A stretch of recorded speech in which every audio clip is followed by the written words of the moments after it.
നമസ്കാരം. ഏവർക്കും എല്ലാ ഞായറാഴ്ചകളിലുമുള്ള മാർക്കറ്റ് ഔട്ട്ലുക്ക് വീഡിയോയിലേക്ക് സ്വാഗതം. ഇന്ന് മെയ് 31. അങ്ങനെ നാളെ മുതൽ നമ്മൾ ആദ്യ ആഴ്ചയിലേക്ക് എൻ്റർ ആവുകയാണ്.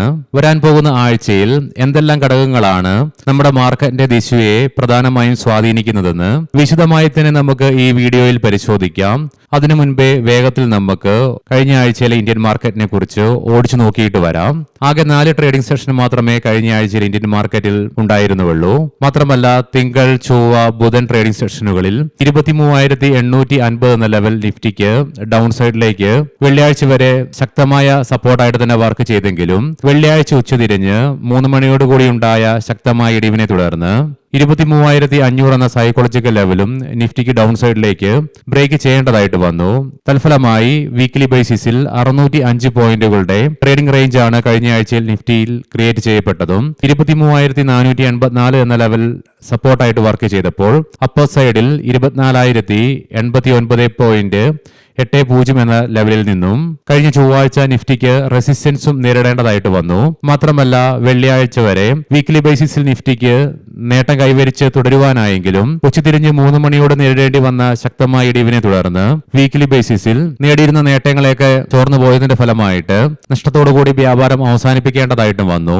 വെള്ളിയാഴ്ച നമ്മുടെ മാർക്കറ്റ് അടച്ചതിന് ശേഷം US ഇറാൻ സമാധാന കരാറിന് മുകളിലുള്ള പ്രതീക്ഷയെ തുടർന്ന് US മാർക്കറ്റില് S&P 500നും നാസ്ഡാക്കിനും ഫ്രഷ് റെക്കോർഡ് ഹൈകൾ തീർത്തുകൊണ്ട് ഏറ്റവും ഉയർന്ന നിലയിലായിട്ട് തന്നെ വ്യാപാരം അവസാനിപ്പിക്കുവാനും സാധിച്ചു. മാത്രമല്ല ഗിഫ്റ്റ് നിഫ്റ്റിക്ക് നേട്ടമൊന്നും കൈവരിക്കുവാൻ സാധിച്ചില്ലെങ്കിലും ആകെ 35.5 പോയിന്റുകളുടെ നഷ്ടം മാത്രമേ നേരിടേണ്ടതായിട്ട് വരികയും ചെയ്തുള്ളൂ. ഒരുപക്ഷെ നാളെ രാവിലെ 6:30 ഗിഫ്റ്റ് നിഫ്റ്റി വ്യാപാരം പുനരാരംഭിക്കുമ്പോൾ ലെവലുകൾ മാറിമറിയാനുള്ള സാധ്യതകളുമുണ്ട്. അവയെക്കുറിച്ചൊക്കെ നാളെ രാവിലത്തെ പ്രീ മാർക്കറ്റ് റിപ്പോർട്ട്സിൽ നമുക്ക് മെൻഷൻ ചെയ്യാം. ഇനി ഈ ആഴ്ചയിലെ മാർക്കറ്റിലേക്ക് വന്നു കഴിയുമ്പോൾ പ്രധാനമായും 5 ഘടകങ്ങളെ ആശ്രയിച്ചിരിക്കും ഇന്ത്യൻ മാർക്കറ്റിന്റെ ദിശയും. ഫെബ്രുവരി 28 ഇറാനും US തമ്മിൽ വെസ്റ്റ് ഏഷ്യയിൽ ആരംഭിച്ച പ്രശ്നങ്ങൾക്ക് 3 മാസങ്ങൾ പിന്നിടുകയും ചെയ്തു. എങ്കിലും തുടർച്ചയായി 3 മാസങ്ങൾ കഴിയുമ്പോഴും ഈ വരാൻ പോകുന്ന ആഴ്ചയിലും US ഇറാൻ ടെൻഷൻസ് തന്നെയായിരിക്കും ഗ്ലോബൽ മാർക്കറ്റിനെ എന്ന പോലെ തന്നെ ഇന്ത്യൻ മാർക്കറ്റിന്റെയും ഗതിവിധികളെ പ്രധാനമായും സ്വാധീനിക്കുക. കഴിഞ്ഞ വീക്കെൻഡിലും പ്രസിഡന്റ് ട്രംപിന്റെ ഭാഗത്ത് നിന്നും പീസ് ഡീലുമായി ബന്ധപ്പെട്ടുകൊണ്ടുള്ള അനിശ്ചിതത്വം തുടരുന്നുണ്ട്. എന്നാൽ അതേസമയം US സ്റ്റേറ്റ് സെക്രട്ടറിയായ മാർക്കോ റൂബിയോ ഇറാനും US തമ്മിലുള്ള സമാധാന നടപടികൾ എത്രയും പെട്ടെന്ന് തന്നെ പൂർത്തിയാകുമെന്നുള്ള സൂചനകൾ നൽകുന്നുണ്ടെങ്കിലും ഏതാനും ദിവസങ്ങൾ എടുത്താൽ കൂടിയിട്ടും കഴിഞ്ഞ ദിവസം US ഡിഫൻസ് സെക്രട്ടറിയായ പീറ്റ് ഹെക്സത്ത് നടത്തിയ പ്രസ്താവന ചെറിയ ആശങ്കകൾ നൽകുന്നത് തന്നെയാണ്. അതായത് ഇറാനെ ആക്രമിക്കുവാൻ വാഷിംഗ്ടൺ ഏത് സമയത്ത് വേണമെങ്കിലും തയ്യാറാണെന്നുള്ള പ്രസ്താവനയാണ് US ഡിഫൻസ് സെക്രട്ടറി നടത്തുകയും ചെയ്യുന്നത്. അതിനാൽ തന്നെ നിലവിൽ ഗ്ലോബൽ മാർക്കറ്റിൽ കൺഫ്യൂഷൻ നിറഞ്ഞ ഒരു സ്റ്റേജിലൂടെയാണ് ഇറാൻ പീസ് ഡീലുമായി ബന്ധപ്പെട്ടുള്ള ഘട്ടം കടന്നുപോയിക്കൊണ്ടിരിക്കുന്നതും. കാരണം US പ്രസിഡന്റ് ഒരു സ്റ്റേറ്റ്മെന്റ് പറയുന്നു, അതേസമയം സ്റ്റേറ്റ് സെക്രട്ടറി ന്യൂട്രൽ ആയിട്ടുള്ള ഒരു സ്റ്റാൻസ് തുടരുന്നു. എന്നാൽ മറ്റൊരു ഭാഗത്ത് നിന്നും US ഡിഫൻസ് സെക്രട്ടറിയുടെ ഭാഗത്ത് നിന്നും നേരെ വിപരീതമായിട്ടുള്ള സ്റ്റേറ്റ്മെന്റ് ആണ് വരുന്നതും. അതിനാൽ തന്നെ ഈ വരാൻ പോകുന്ന ആഴ്ചയിലും ഇറാനുമായി ബന്ധപ്പെട്ടുള്ള പീസ് ഡീലിന്റെ മുകളിലുള്ള ഡെവലപ്മെന്റ്സുകൾ തന്നെയായിരിക്കും ഗ്ലോബൽ മാർക്കറ്റിനെ എന്ന പോലെ തന്നെ ഇന്ത്യൻ മാർക്കറ്റിനെയും മുന്നോട്ട് പോകണമോ അതോ അല്ലെങ്കിൽ താഴേക്ക് പോകണമോ എന്നുള്ള കാര്യത്തിൽ ഡിസൈഡ് ചെയ്യുന്ന ഏറ്റവും വലിയ ഘടകം. വെസ്റ്റ് ഏഷ്യൻ പ്രശ്നങ്ങൾ തുടങ്ങിയതിന് ശേഷം നമ്മൾ കണ്ടിരുന്നു എണ്ണയുടെ വിലയിലൊക്കെ ഗണ്യമായ ഉയർച്ചയായിരുന്നു 3 മാസങ്ങളായിട്ട് അനുഭവപ്പെട്ടതും. എന്നാൽ പല ഘട്ടങ്ങളിലും US പ്രസിഡന്റിന്റെ സ്റ്റേറ്റ്മെന്റുകളെ തുടർന്ന് ഓയിലിന്റെ വിലയിൽ സഡൻ ഫോൾ ഉണ്ടാകാനും സഡൻ റൈസ് ഉണ്ടാകുവാനും കാരണമായെങ്കിലും കഴിഞ്ഞ ആഴ്ചയിൽ ഇറാൻ US ഡീൽ വരുമെന്നുള്ള പ്രതീക്ഷയെ തുടർന്ന് എണ്ണയുടെ വിലയിൽ ശക്തമായ ഇടിവാണ് അനുഭവപ്പെടുകയും ഉണ്ടായത്. ഒട്ടുമിക്ക ട്രേഡിംഗ് സെഷനുകളിലും എണ്ണയുടെ വിലയിൽ തുടർച്ചയായിട്ട് ഇടിവും അനുഭവപ്പെട്ടതിനെ തുടർന്ന് 6 ആഴ്ചകൾക്ക് ശേഷം എണ്ണയുടെ വില ഏറ്റവും താഴ്ന്ന നിലയിലായിട്ട് എത്തിച്ചേരുകയും ചെയ്തു. ഇതിലേക്ക് പ്രധാനമായും നയിച്ചത് പൊട്ടൻഷ്യൽ ആയിട്ടുള്ള US ഇറാൻ ഡീൽ നടക്കുമെന്നുള്ള ഒരു പ്രതീക്ഷ തന്നെയായിരുന്നു.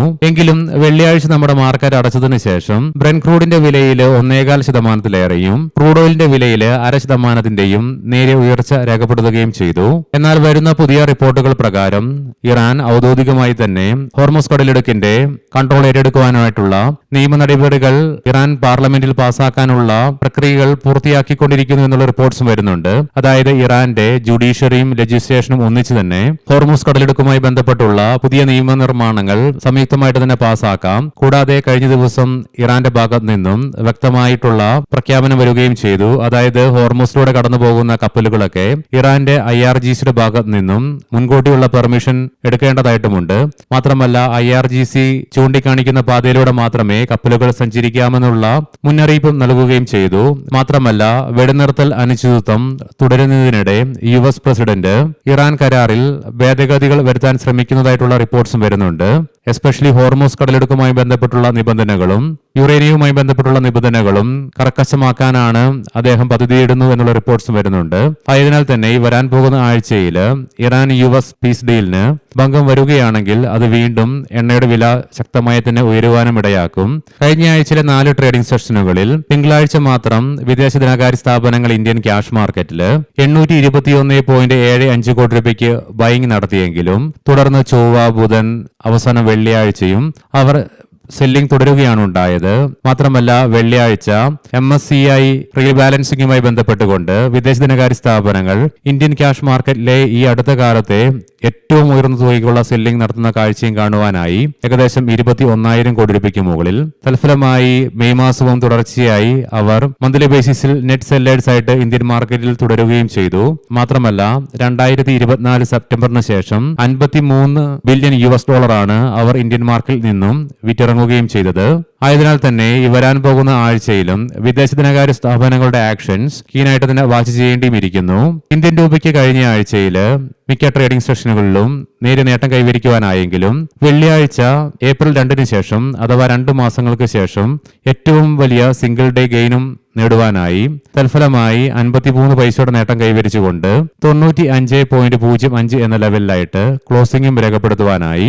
എങ്കിലും ഓയിലിന്റെ വിലയിൽ ഉണ്ടാകാൻ പോകുന്ന ഏറ്റക്കുറച്ചിലുകൾ ഇന്ത്യൻ രൂപയുടെ മൂല്യത്തിലും സാരമായ ഇമ്പാക്ട് സൃഷ്ടിക്കുകയും ചെയ്യും. ഈ വരാൻ പോകുന്ന ആഴ്ചയിൽ ഇന്ത്യൻ മാർക്കറ്റിനെ സംബന്ധിച്ചിടത്തോളം അനലിസ്റ്റുകളുടെയും എക്സ്പേർട്ടുകളുടെ അഭിപ്രായങ്ങൾ പ്രകാരം നിഫ്റ്റിക്ക് ഇനി ഒരു ഡയറക്ഷൻ ലഭിക്കണമെങ്കിൽ അപ്പർ സൈഡിലേക്ക് 23,800 എന്ന ലെവലും ഡൗൺ സൈഡിലേക്ക് 23,300 എന്ന ലെവലും ശക്തമായി ബ്രേക്ക് ചെയ്തെങ്കിൽ മാത്രമേ ഏതെങ്കിലും ഒരു ഭാഗത്തേക്ക് നിഫ്റ്റിക്ക് ഡയറക്ഷൻ ലഭിക്കുകയുമുള്ളൂ. ആയതിനാൽ തന്നെ 23,800 എന്ന ലെവൽ അതിശക്തമായി മറികടന്നുകൊണ്ട് ഈ ലെവലിന് മുകളിലായിട്ട് നിലനിന്നെങ്കിൽ മാത്രമേ നിഫ്റ്റിക്ക് മുന്നോട്ടൊരു പ്രയാണം സാധ്യമാവുകയുമുള്ളൂ.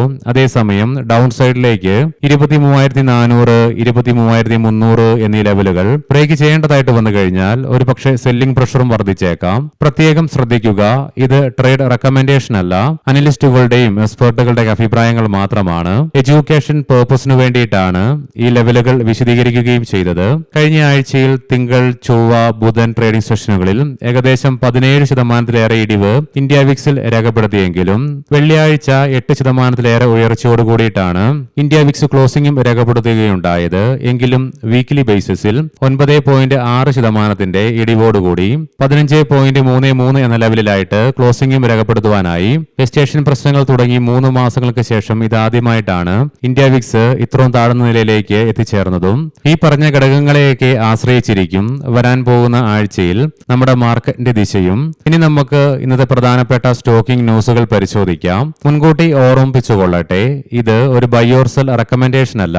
പറയാൻ പോകുന്ന റിസൾട്ടുകളൊക്കെ quarter 4 consolidated year on year ബേസിസിലാണ്. പതഞ്ജലി ഫുഡ്സ് നെറ്റ് പ്രോഫിറ്റില് 46.2%, റവന്യൂവില് 17.3% വർധനവ് രേഖപ്പെടുത്തി. അഹുലുവാലിയ കോൺട്രാക്ട്സ് നെറ്റ് പ്രോഫിറ്റില് 1.6% നേരിയ ഇടിവ് രേഖപ്പെടുത്തിയപ്പോൾ റവന്യൂവില് 8.8% വർധനവും രേഖപ്പെടുത്തി. ഫിയം ഇൻഡസ്ട്രീസ് നെറ്റ് പ്രോഫിറ്റില് 20.7%, റവന്യൂവില് 17% വർധനവ് രേഖപ്പെടുത്തി. ജയ് ബാലാജി ഇൻഡസ്ട്രീസ് നെറ്റ് പ്രോഫിറ്റില് 71.7% ഇടിവ് രേഖപ്പെടുത്തിയപ്പോൾ റവന്യൂവില് 9.8% വർധനവും രേഖപ്പെടുത്തി. ജുപ്പിറ്റർ വാഗൻസ് നെറ്റ് പ്രോഫിറ്റില് 72.1% ഇടിവ് രേഖപ്പെടുത്തിയപ്പോൾ റവന്യൂവിലും 25.3% ഇടിവും രേഖപ്പെടുത്തി.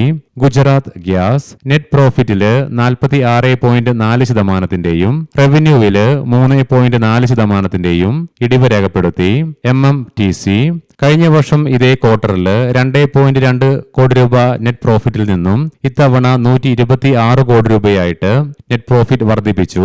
ഏവർക്കും ശുഭ സായാഹ്നം നേരുന്നു. നാളെ രാവിലെ പ്രീ മാർക്കറ്റ് റിപ്പോർട്ട്സുമായി കണ്ടുമുട്ടാം. നന്ദി, നമസ്കാരം.